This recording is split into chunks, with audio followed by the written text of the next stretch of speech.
against. Part the weeds on any rock pool, and you open the curtains onto a life and death drama that has been played out for hundreds of millions of years. Some of the creatures that live here, deep in the heart of the National Marine Aquarium in Plymouth. Here, under the guidance of some of Britain's leading marine biologists, we will take a closer look at rock pool creatures and reveal just how they have evolved to cope with the ever-changing tide. Life in rock pools is more complicated than we thought. I think it's far more complicated than we thought. We will investigate how they compete for food and space. There are specialised tentacles simply for fighting. And reveal the surprising behaviour they use to fight off predators. It's really very agitated. It becomes like a sort of animated mushroom. This is the secret life of rock pools.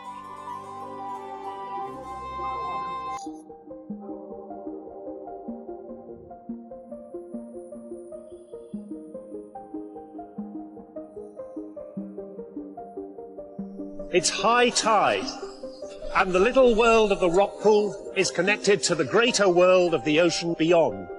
It's a good place to be. There's normal salinity, there's plenty of oxygen, and above all, there's nutrients coming in from beyond. And yet it's not going to last for long. In a few hours, everything will change. As the tide falls, life becomes very different for the creatures here. The exposed shore is now subject to unpredictable changes. Changes that depend on the weather, the time of year, and the time of day. Here, temperatures can range from freezing to baking. Oxygen levels fluctuate, and salinity can increase or decrease, causing body tissues to dehydrate or swell with water. But before any of these changes even begin to come into play, there is a more immediate problem. There is now less room for everyone to live, and resources are diminished. Everything is dictated by competition. Finding a good position becomes a matter of life or death for all the creatures here. For anemones, it is important to have a good spot to catch the most food. Anemones appear sedentary, but they do move around very slowly. To find, secure and defend the best spot, they have a secret weapon. And to shed some light on their lives, Dr. Mark Briffa of the University of Plymouth has come into the lab.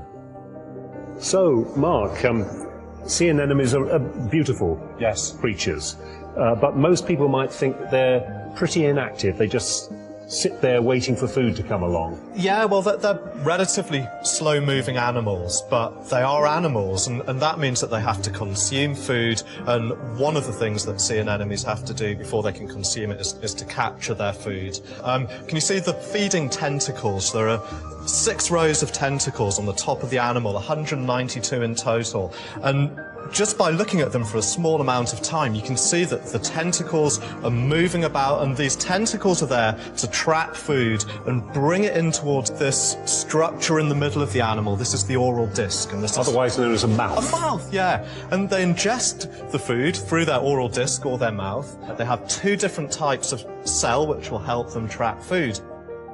Nematocysts are stinging cells common to all anemones and jellyfish.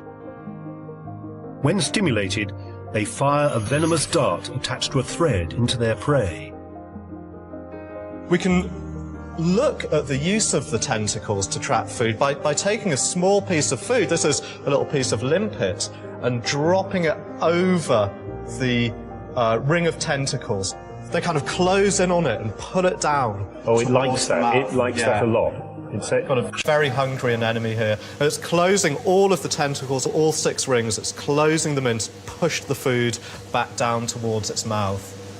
And they're not just for trapping prey either. In this species of sea anemone, there are specialised tentacles simply for fighting. and these specialised tentacles appear as little blue beadlets in a ring around the outside of the 6 rings of the feeding tentacles. So hence the name, bead. That's where it gets its name from, yeah. And they will use them in combat with rival and enemies who are of the same species and therefore require exactly the same resources in terms of a good place in the rock pool. Using a specialist time-lapse camera, we can speed these battles up to see what's really happening.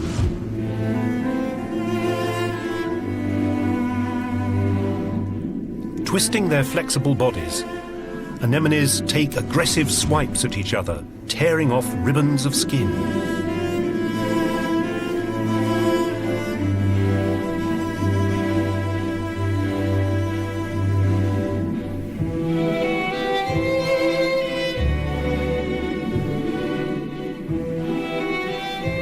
Losers have no choice but to find another place to settle.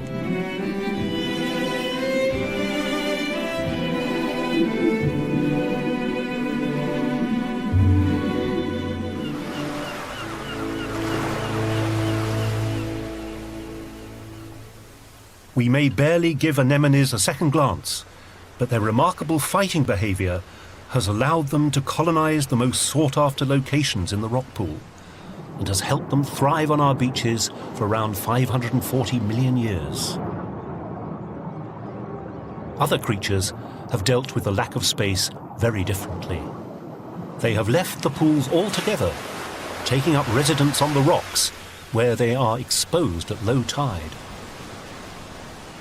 Around 530 million years ago, mollusks developed hard shells to house their soft body parts, creating a microclimate into which they could retreat.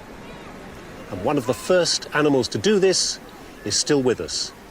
It's a living fossil, the chiton. The chiton has a number of plates which allow it to sort of shuffle around and grip tightly to the surface of the rock. But an even more effective way of doing this is under a single shell.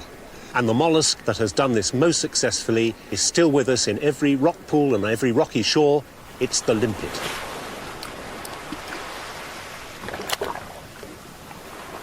Apart from clinging steadfastly to rocks, limpets play an important part in the ecology of the rocky shore. They too have to compete for resources. Professor Stephen Hawkins of the University of Southampton is a limpet expert. And you might think, well, a limpet is a limpet is a limpet, but actually we've got 3 British species, isn't that right? We do have 3 British species. We have, these are all Patella vulgata, and nearby we also have, that's a Patella depressa, which is a southern species of limpet, and it goes from sort of Senegal up to North Wales. And underneath here, I know there's a Patella aspera, and a Patella aspera have a nice hat of seaweeds on top of them. Oh, and there it is. And there it is. I'm told that they vary in conicality according to where they are on the shore. Yes, and also with age. I think as they get bigger and older, they tend to get more conical.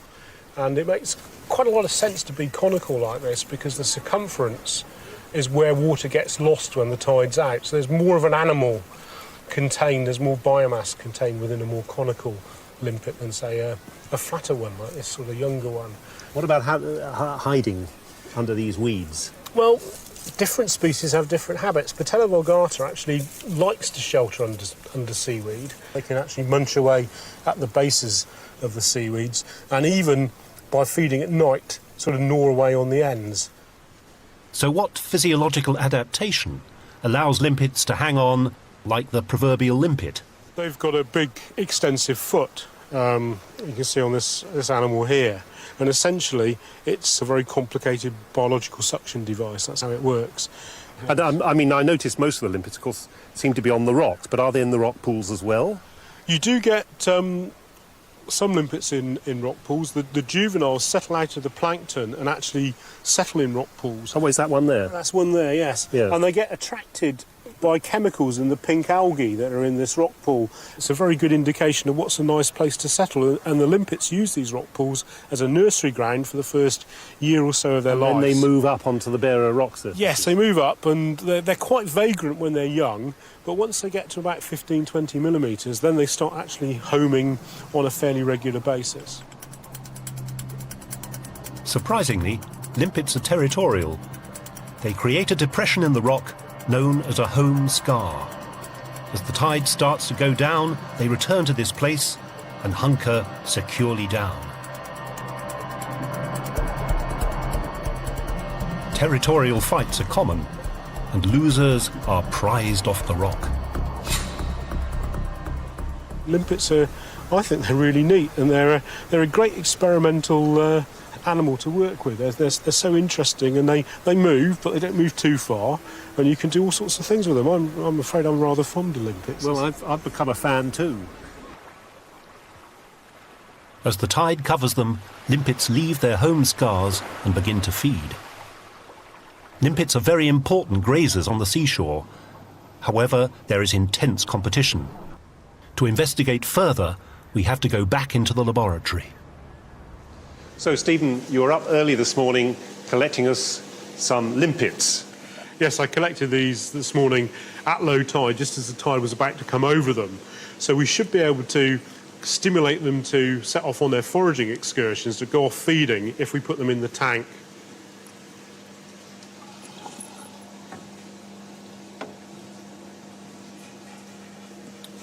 It doesn't take long before they sense they're surrounded with water.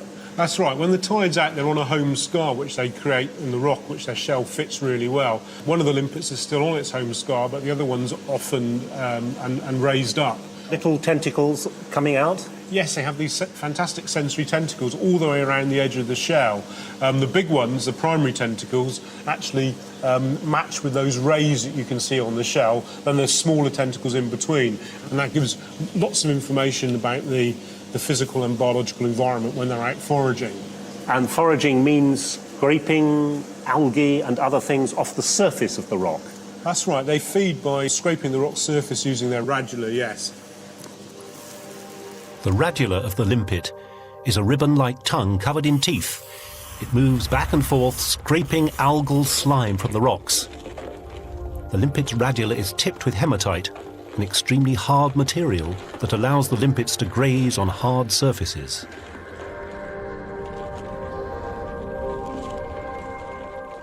So what's the consequence of that? Stephen's research has shown that limpets have a profound effect on the ecology of the seashore. When they're off foraging, and this is where I fenced the rock to keep limpets out, and all the rest of the area here is where limpets were able to forage freely, and just 6 months later... Wow. Yes, it's amazing, isn't it? Just 6 months later, there's a really dense growth of seaweeds, bladderwrack, fucoids, covering the rock in the absence of the limpet grazing. So basically the limpets, through their radula, they really control the algae. Limpets are synonymous with rock pools, but through millions of years of evolution, they have pushed back the boundaries and have left the pools to colonize the rocks along the shore. The rising tide not only gives limpets an opportunity to feed, it brings with it danger. Starfish. Starfish belong to a phylum of animals called the echinoderms, which first appeared in the fossil record more than 500 million years ago. Starfish have macabre eating habits. Using their strong, sticky tube feet, they force open the shells of mollusks, and then, pushing their stomach out through their mouth, they digest the animal inside.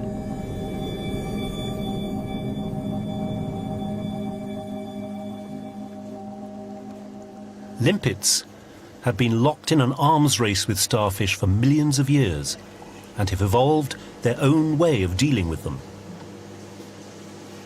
So what are we looking for here?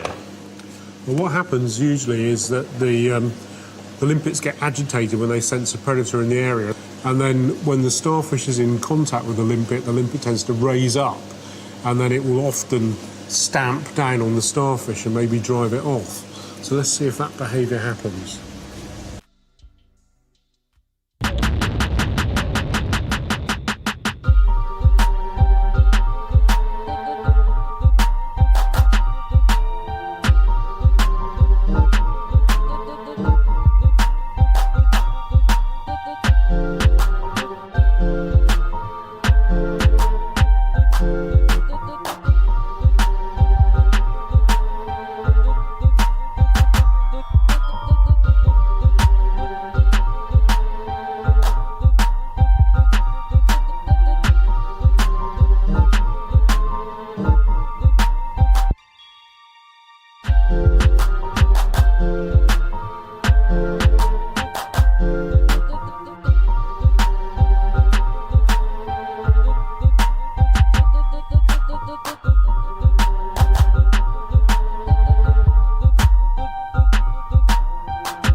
I'd like to be approached by a great battery of sort of wiggly tube feet if I was a limpet. Or... Didn't think they did. There he goes, behaviour. look at that.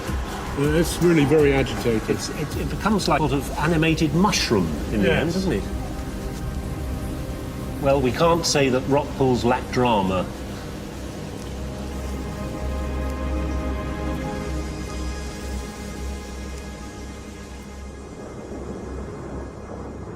I'll never look at limpets in the same way again.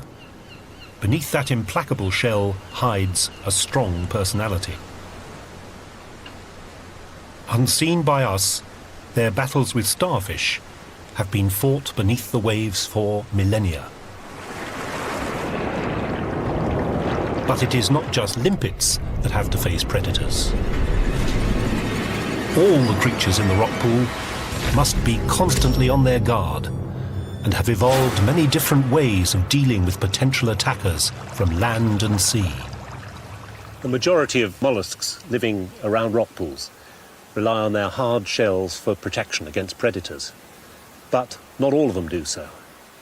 This orange blob is actually a sea slug, and it's protected because it absorbs toxins from other sources, in this case the sponges that it eats.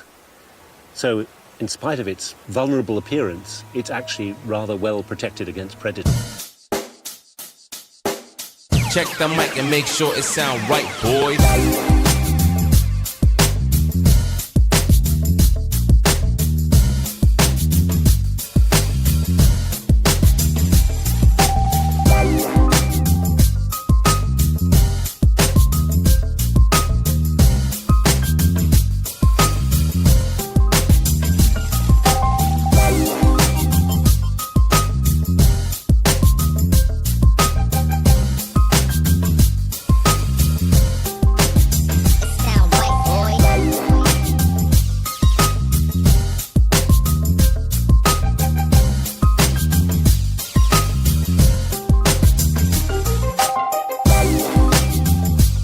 Around the UK is unusual in that it is descended from terrestrial slugs.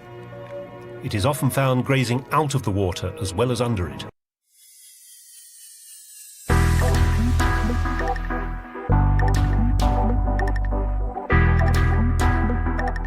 The rock pools are sometimes visited by another mollusk.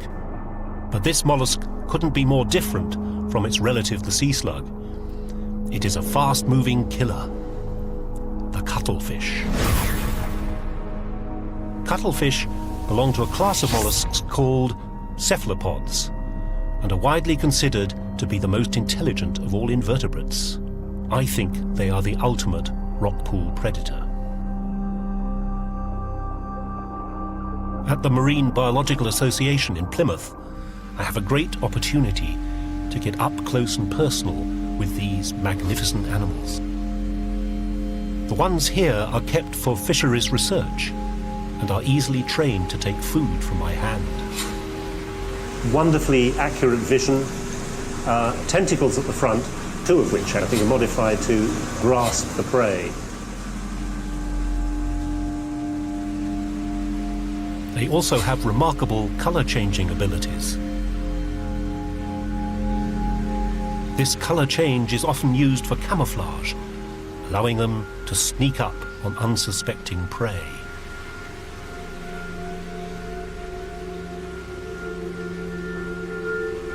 They're hiding in little tubes down there, which are obviously there for their comfort, so they can lurk.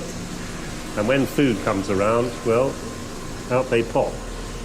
Now let's see if we can get the bigger one to come up this time. Come on, you know you want it. Whoa! Yeah. It winked me.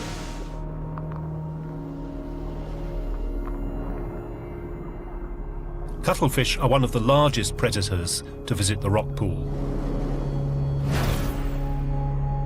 Some rock pool predators, though, are far less conspicuous, but no less deadly. This is a dog whelk, a fearsome predator in the rock pools. Unlike its limpet cousins, this carnivore has devised an ingenious way of hunting other mollusks. And one of its favourite prey are mussels. Mussels are filter feeders, sieving off the abundant food that drifts in the upper ocean. They attach themselves to the rock surface by strong threads which they secrete through their muscular foot.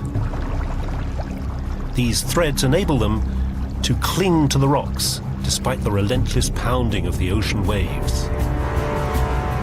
However, the stationary mussel is an easy target for prowling dog whelks. Their radula is specially modified to drill through the shells to reach the soft flesh of the mussel. It's a gruesome attack.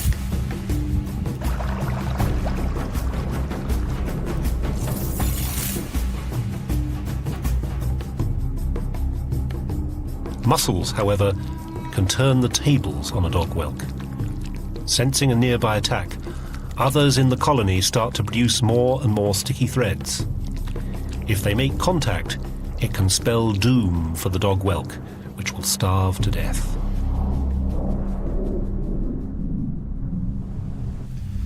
The hard shell of mollusks like the dog whelk persist long after the soft parts of the animal itself have decayed away. But these empty shells don't go to waste. In the rock pool, when one species dies or moves on, another takes over. Empty shells are put to good use by one of my favourite rock pool creatures, hermit crabs. Hermit crabs use shells as a very effective defence against predators, and their bodies have evolved to fit them perfectly. Unlike other crabs, their abdomen has become soft and asymmetrical, and their back legs are very reduced, allowing them to fit inside shells. The asymmetry of their claws also allows them to close up the entrance to the shell as a defence against predators. The crab shell must not only be tough enough to withstand an attack, but must also afford it some camouflage. Dr. Mark Briffer from Plymouth University has returned to our lab to demonstrate how crabs go about choosing shells. Well, nothing in nature is wasted, and that goes for our shells too, because here they are with a new occupant. That's right, the common European hermit crab. What has happened in hermit crab evolution is that they've become adapted to occupy this free resource. So they're taking advantage of somebody else's hard work. That's right, the snail has put all the effort into growing these shells, which means that the hermit crab doesn't have to. And how big do they grow? Well, these are the sorts, the size of hermit crab that you will find in rock pools. This guy is the same species. My goodness. These tiny little guys in this monster, they're all adults. Shall I pop that one in here so we can see him come out? You can see the contrast in sizes. I mean, sort of orders of magnitude bigger than these tiny little intertidal specimens. Pushing some of the smaller guys out of the way.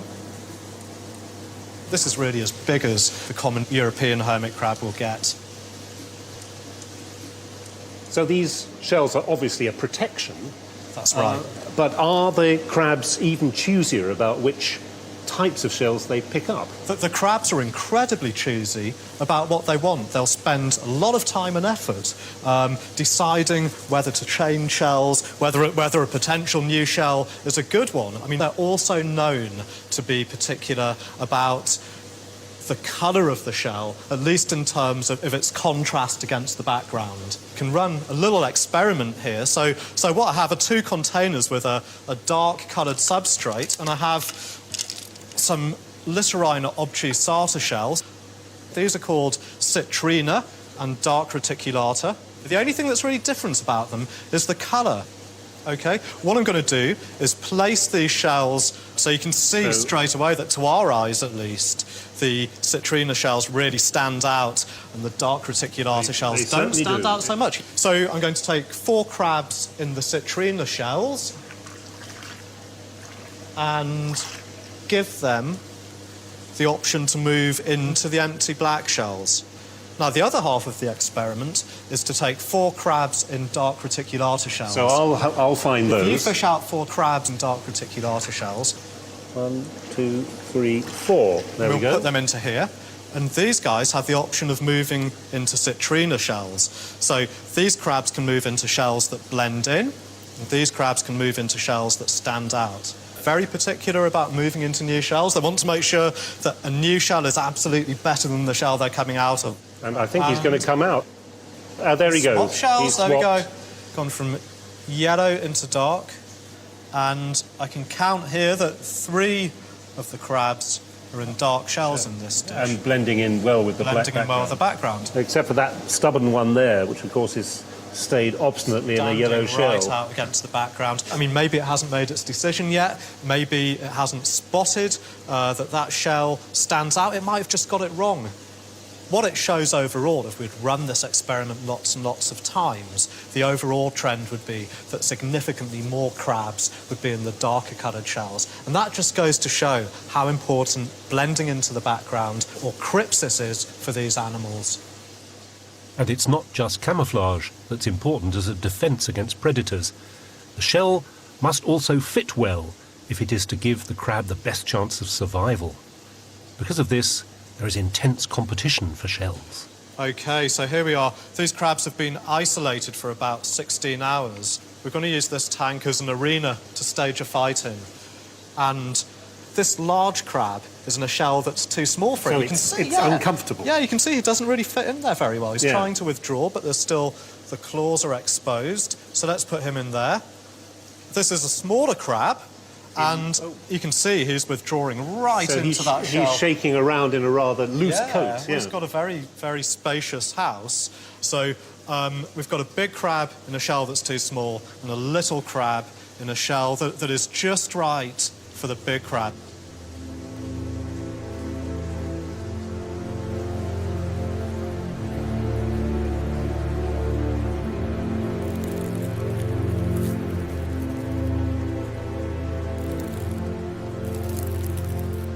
A large crab adopts intimidation tactics in an attempt to make the smaller crab leave its shell.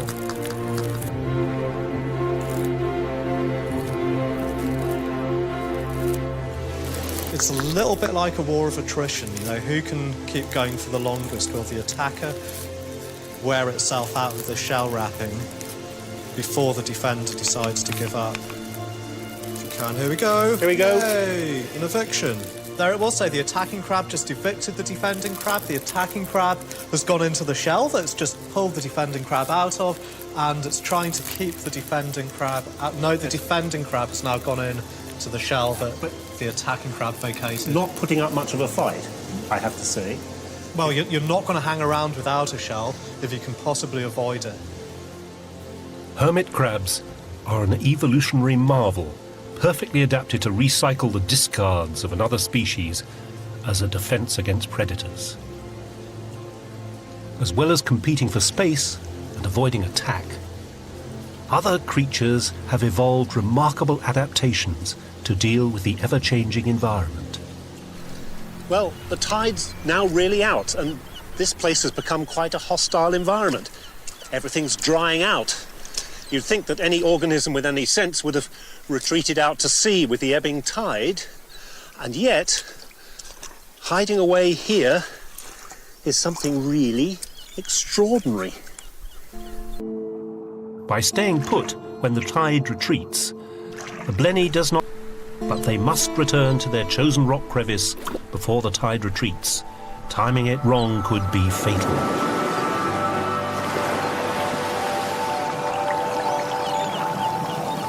Anticipating tidal change is a problem all rock pool creatures face. Dr. David Wilcoxon of the University of Aberystwyth is going to show me how animals are adapted to cope with this. So the tide is out, and the question is, how do the organisms on the beach know when it's coming in? That's actually a very good question, because all organisms, including ourselves, have biological clocks which enable us to anticipate changes in our environment, such as night and day, and in this case, the incoming and outgoing of the tides. And this organism we have buzzing around in these tanks is a marine equivalent of the woodlouse. It's an animal called Eurydice pulchra. And Eurydice has a very, very good 12.4-hour or tidal clock, whereas ours is run on a 24-hour basis. But they come out of the sand and swim when the tide is in, and feed and breed. And then what they'll do before the tide goes out, they'll actually bury back into the sand, so they maintain their position on the shore, their preferred position on the shore.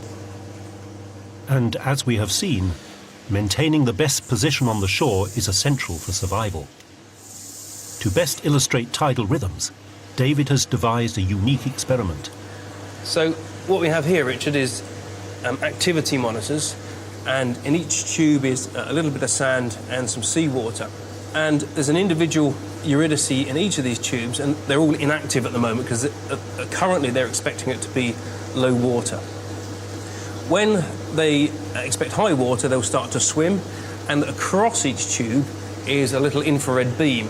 And when they swim through that beam, the beam is broken, and the beam break is recorded on the computer. I see. We can actually turn those recordings into plots so we can visualise their activity. And this is a plot from one individual Eurydice. And you can see these black bars here represent beam breaks or activity periods. And these bouts of activity are occurring every 12.4 hours. On the nail. A very precise 12.4-hour rhythm. And so we can actually show they have a tidal rhythm. And the important thing is, this rhythm will continue in the absence of any tides.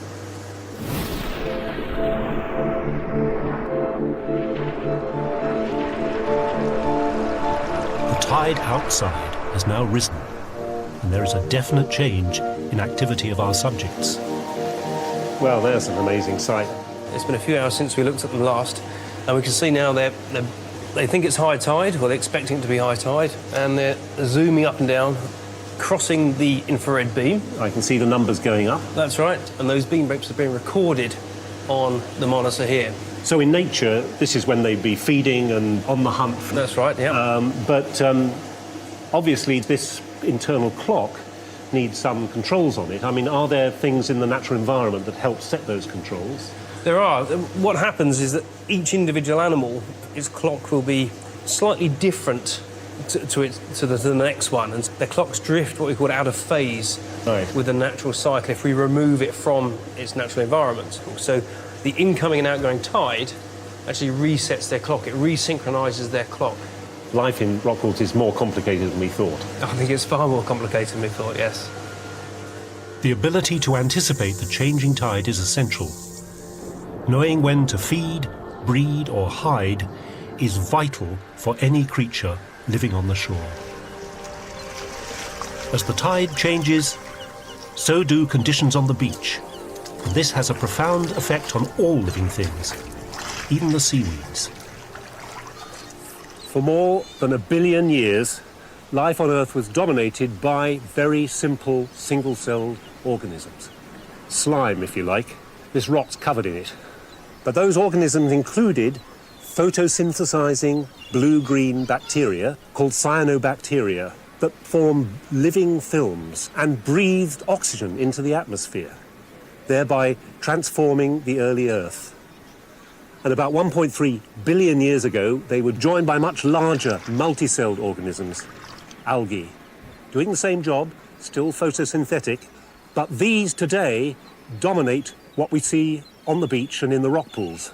Of course, most people know it simply as seaweed. With more than 9,000 species of seaweed in the UK alone, the sheer variety and volume of them is staggering. A quarter of the total global energy captured by photosynthesis is fixed here in the intertidal zone. So seaweeds are the basis of a rich and complex food chain. Seaweeds show a distinct pattern of colonization from the upper to the lower shore. This is known as zonation and gives us a visual indication of how conditions vary. But what causes zonation and why is it important? Professor Colin Brownlee of the Marine Biological Association is going to demonstrate. These seaweeds grow on the rocks, as you know, and they produce eggs and sperm, just like animals. And they're produced into the seawater, and the eggs are fertilized by the sperm. And what they want to do is sink to the rock surface and then attach where they can grow. We can analyze a sample of seawater under the microscope. So what can we see here? The large round cells are the eggs. Each one of those is a single egg. And all of those small little creatures swimming around them are the sperm. Over the next day, the fertilized eggs develop into embryos. So this is what they look like after about 24 hours. You can see that they're no longer spherical eggs. It's a pear-shaped It's a pear-shaped embryo, and it's protruded a little, we call it a rhizoid. It's a tiny little root. All seaweeds get a chance to colonize the beach, but one factor deciding survival is rainfall. Remarkably, fresh rainwater can kill some seaweed embryos. And we can actually try to demonstrate that now, just by adding some dilute seawater to this dish. So it's wobbling a bit as I add it. It's twitching, it doesn't look very comfortable. That's me dropping the water onto it. There we go. Good Lord. That's dead. That is one seaweed less. Fresh water penetrates the cells by osmosis, causing them to swell and burst. And the difference between different species in how they swell really determines where they can survive on that shore. So there is a constant bombardment of microscopic seaweed embryos upon the shore, and order is only maintained by relative salinity.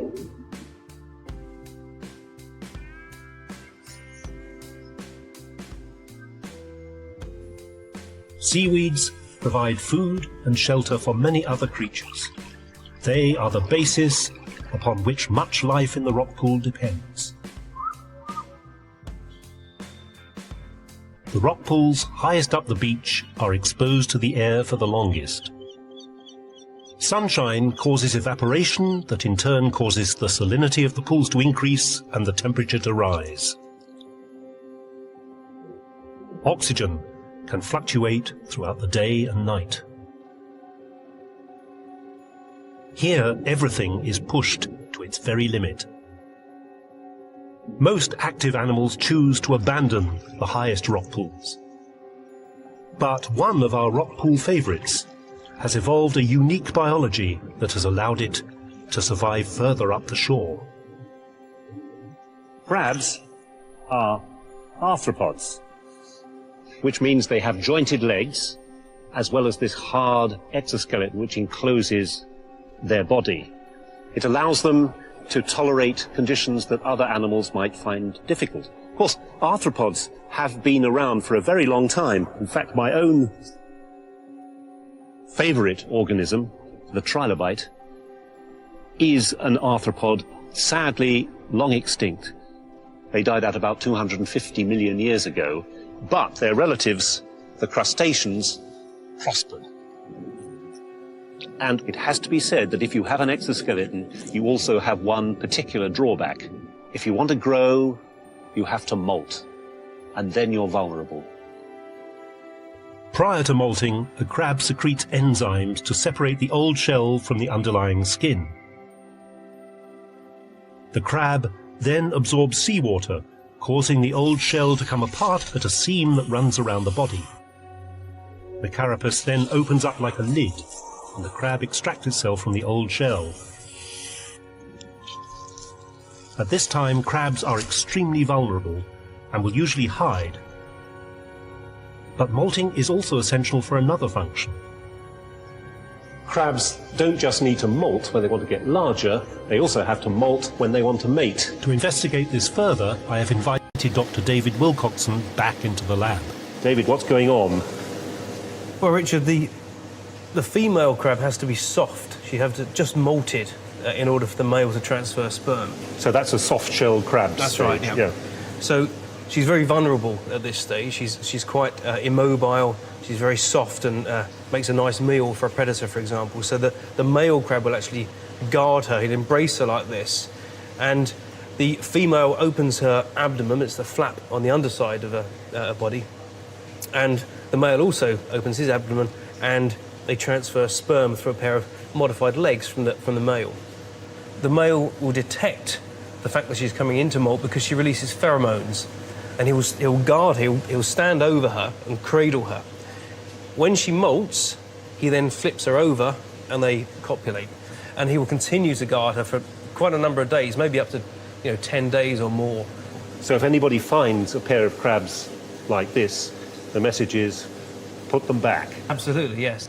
So I can actually show you a neat trick here in the lab with the pheromone from females. I've got here some water that I've collected from an aquarium that's contained female crabs that are coming into molt. And I've got an inanimate stone here, an air stone from an aquarium. And if I drop that into a tank over here, we might be able to see the male crab responses. Oh, right.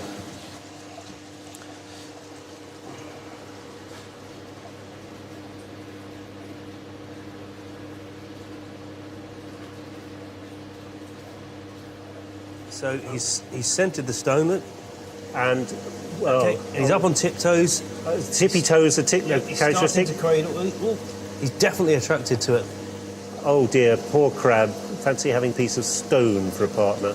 Of course, this is all driven by the pheromone, this behaviour. This strong reaction to the scent a female gives off when she molts changes the male from potential attacker to defender. This is vital if crabs are ever going to mate. So what happens next is the question. So the male crab has transferred his sperm to the female, and the female will now produce eggs, which are fertilised. And if I can just disturb them gently... Not very keen to be disturbed. Oh. Not keen at all, Okay, really. so we can see, I'm trying not to take them apart, but the female abdomen is open there, and underneath there, she will produce a very big mass of eggs. We call them buried females. The eggs females carry look like small, round berries. They can carry this egg mass for several months. They eventually develop into free-swimming larvae, which feed among the plankton for up to 3 years, before settling on the seabed as juvenile crabs. So you may find what you think is a buried female on the shore, but actually it may not be. And I've got something really quite interesting over here that I found earlier. I'll show you. Sounds intriguing. So this is a shore crab again. If I can just pick it up, okay. And on the underside we have what appears to be an egg mass. It looks like a buried female, doesn't it? But in actual fact, if we look more closely, this is a male crab. And this egg mass It's actually a parasitic barnacle. Well, how on earth do you know that? Well, we know it's a barnacle only because of its larval stage. It has the same larvae as all the other types of This barnacles. is only a millimetre or two long, isn't it? Very, very small, yeah. And the larvae actually penetrate into the body of the crab and sends out the rootlets into the body parts and absorbs nutrients from the crab. It takes over the crab. Oh, it's like something out of Alien. It's converting the crab into a kind of machine for producing more parasitic That's right. and barnacles. That's exactly what that egg mass there is. After the invasion of Saculina, the crab is unable to perform its normal function of molting. Saculina interferes with the male crab's hormones. It becomes sterile and even begins to behave like a female. Well, it's hard to believe that really such a, frankly, rather disgusting creature is related to the most abundant things that we find on practically every shore, the regular barnacles. It's very different, yeah. Crabs are a rock pooling favourite, but few can imagine how complex and interesting their world really is. As well as their fascinating reproductive cycle, crabs have evolved to thrive in some of the most extreme environments on the rocky shore. To explore the lengths some animals will go in order to survive in the most extreme conditions of the rock pool, I'm going on a little adventure. Something I've never done before. Night rock pooling with Dr. John Spicer of Plymouth University. I think at night it's more exciting because things happen much more quickly. There's a lot going on. And if you've just got a little bit of patience, you can see just so much. Even in a small pool like this, it is a busy, violent, exciting place. I mean, one of the really nice things about night is the fact that even animals which would normally be submerged, because it's quite humid at night, will come out and they will scuttle across the rocks. For instance, if you look really carefully, you can see the shadows of little crabs as they run from crevice to crevice. They're no longer in the water, but as long as they're damp, their gills are such that they can still breathe when they're out of water. But I mean, although this is good news, this is water when the water's gone. It's a little refuge, you know, a little sea, but it's still got its own problems. At night, the plants are no longer photosynthesizing. The plants and animals are using the oxygen, and so the oxygen declines, and throughout the night, sometimes down to zero. So you might actually finish up with somewhere that's extremely unpleasant for life. It's one of the prices of staying hydrated. You have to put up with real severe extremes of oxygen. Okay, so I think if I take some water from this rock pool, which should be quite low in oxygen, we can take it back to the laboratory and we can actually use it in the laboratory and see the response of some of the creatures that live here to that low oxygen water. Oh, there's plenty of water in there. Just don't spill it.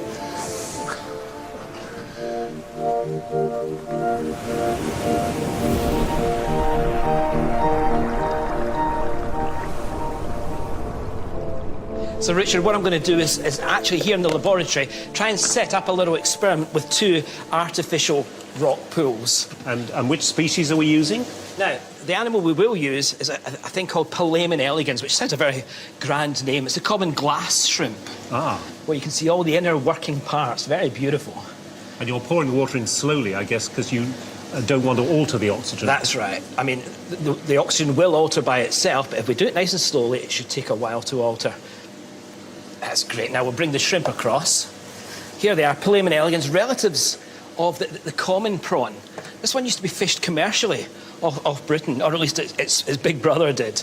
These particular shrimps you only really find intertidally in tide pools. And they're the ones you often see almost colourless against the sand. That's right, they can change Hard colour. to see. Yeah, they can change colour. I mean, within a few minutes. Quite busy at the moment. They're normally extremely active animals, and we just have to leave them to settle down a bit now and see what happens.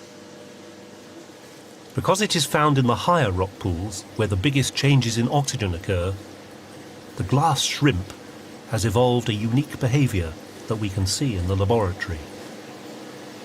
You'll notice that it's now crawled onto the rock here, and by lying on its side it has a partial immersion response. It's not totally out of the water, So it's actually making oxygen come into the water by beating its back limbs.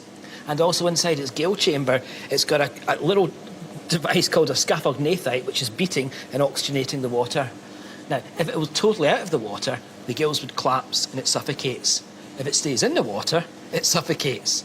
This partial immersion response is a way of keeping alive in a time of crisis. That's exactly right. That's exactly right. It's closely related.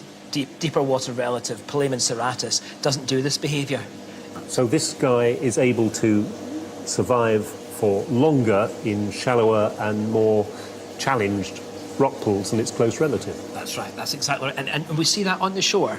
You go to the middle lower shore, you get both species, the high shore, and it's only this one. So it's a tough little beast.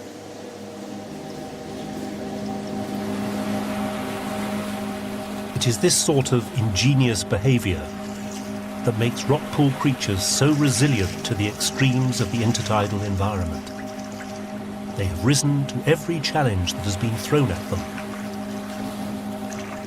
Through geological history, some of these animals have survived global catastrophes that have wiped out much of life on Earth. With their physiological and behavioural adaptations, they have had what it takes to endure. But what does the future hold for them? The tide's almost in, but there's still some animals that can survive having been out of water for more than half the day. And the last, toughest ones are barnacles. And when the sea finally splashes open them, they'll feed at last, extracting all their nutrients in just an hour or two in the whole day. Like all intertidal animals, barnacles have to deal with fluctuating conditions on both a daily and seasonal basis. However, recent research suggests that barnacles and other creatures have to cope with changes over a much bigger time scale, changes that we may be responsible for. Nova Mishkoshka of the Marine Biological Association has been analysing long-term data on barnacles here in Devon. Well, if you don't know barnacles very well, it has to be said that they do all look rather alike.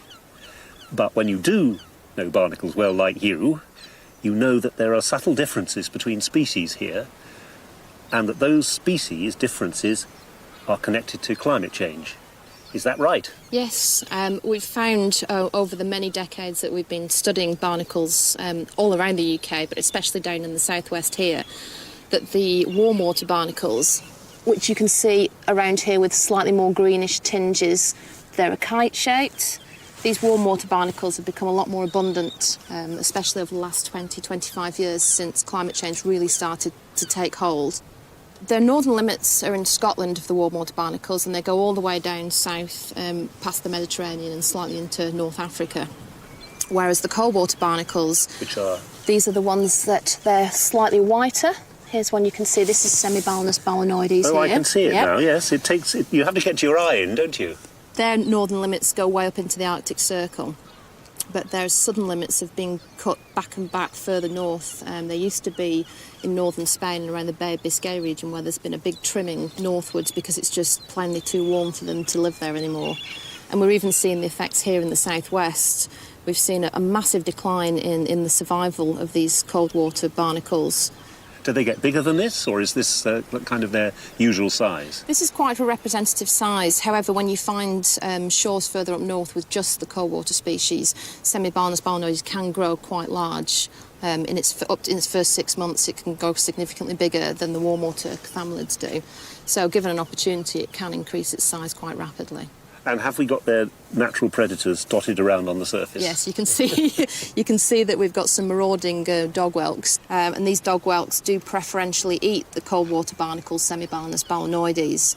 So it'll be very interesting to see whether, when we lose these for good in the southwest, whether the dog whelks will actually be able to change and then feed entirely on the warm water barnacle or not. Well, I guess the story of evolution is often change or die. Yes. It is alarming to think that we might be responsible for affecting the survival of the creatures we know and love so well. However, because they have adapted to one of the toughest places on Earth. Rock pool animals have outlived many other species they shared the seas with, including my favourites, the trilobites. As a paleontologist, I marvel to think that their ancestors lived alongside fossil species I have studied, but whose lives I can only really imagine. And rock pool animals may well outlive us.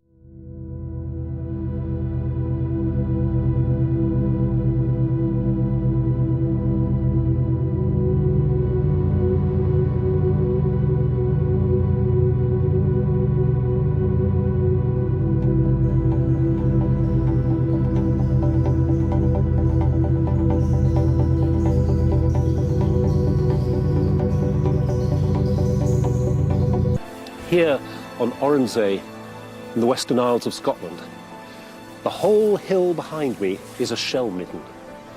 Our ancestors, 7,000 years ago or more, collected huge numbers of limpets and some cockles that became a staple part of their diet.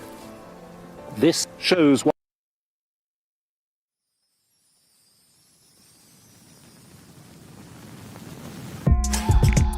more carrots. Don't tear it. More carrots. Where's Garrett? Vegetables. Vegetables. Here I come from the west side. The left side. The right brain drives me insane. Don't lie, don't lie, don't lie to me.